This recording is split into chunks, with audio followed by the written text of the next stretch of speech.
Bonjour. J'ai l'honneur de diriger la Commission des services électriques de Montréal depuis 12 ans.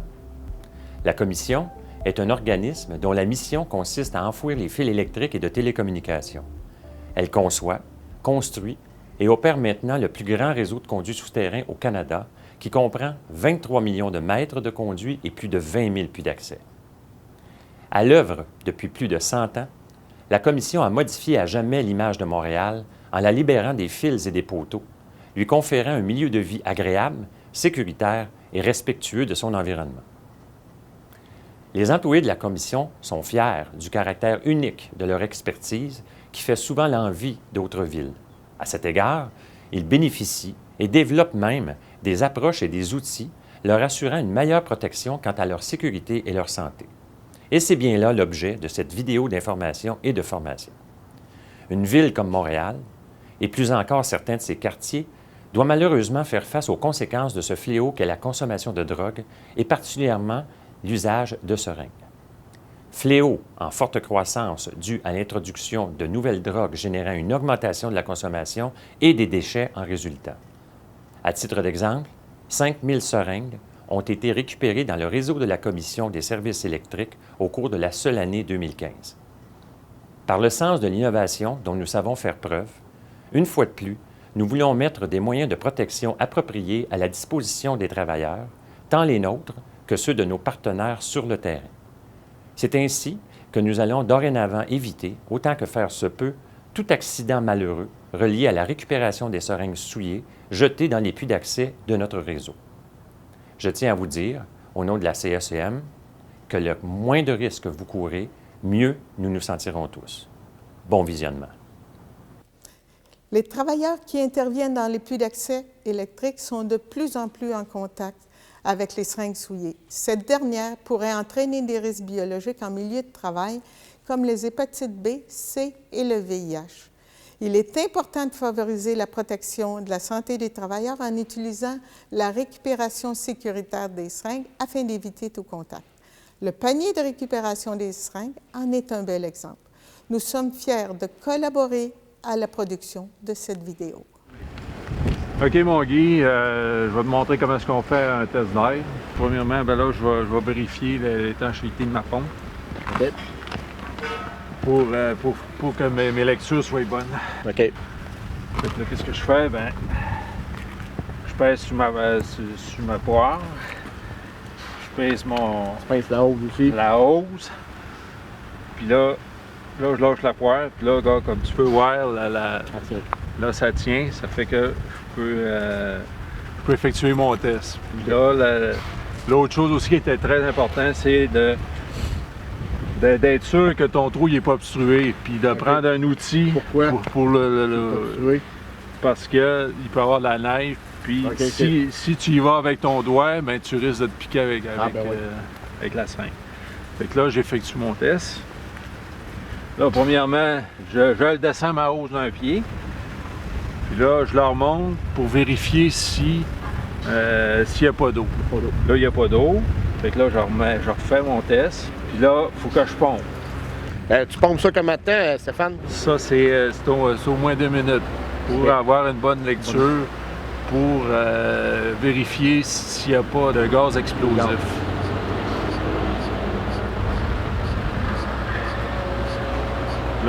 Là, ça fait 2 minutes. Puis là, j'ai pas de gaz explosif, ça fait que tu peux ouvrir le couvercle.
Quand bien Stéphane, quand ça va bien pour avoir fait ça, les 5 instants.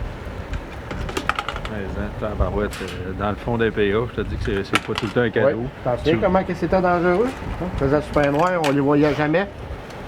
En plus, t'en avais au travers des câbles. C'est ça. Puis tu vois la vitesse que ça va? Mais On va en remonter au moins une vingtaine de minutes avec ça. minimum.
Il est très important d'enlever les saletés à l'intérieur du cadre, par exemple la glace en hiver, afin d'assurer la stabilité et le bon positionnement du couvercle.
Si un travailleur se pique avec une aiguille dans le cadre de son travail, la première chose à faire, c'est de nettoyer l'endroit où il s'est piqué avec de l'eau et du savon. C'est pas indiqué de prendre de l'eau de javel, au contraire, ça pourrait nuire ou toutes sortes de produits irritants comme l'alcool ou de l'iode. Donc, la première chose à faire, c'est de se laver les mains si c'est piqué sur une main avec de l'eau et du savon, mettre un pansement si ça saigne et de se présenter le plus rapidement possible à l'urgence de l'hôpital Saint-Luc, idéalement dans les 2 heures qui suivent la piqûre. Je tiens à remercier toutes les personnes qui ont contribué au développement de ce produit ainsi qu'à la production de cette vidéo, particulièrement la Direction de la santé publique Montréal, Santé au travail et l'APSAM, avec qui nous collaborons régulièrement. L'APSAM, Association paritaire pour la santé et la sécurité du travail, secteur affaires municipales, est fière d'avoir collaboré à la réalisation de cette vidéo avec la Commission des services électriques de Montréal. Le résultat, fruit du partage de nos expertises respectives, se traduit par une prise en charge par le milieu de la prévention des risques de contamination biologique par contact avec des seringues souillées. Nous sommes convaincus qu'en suivant les consignes de sécurité contenues dans cette vidéo, les travailleurs pourront améliorer leur sécurité, protéger leur intégrité physique et préserver leur santé.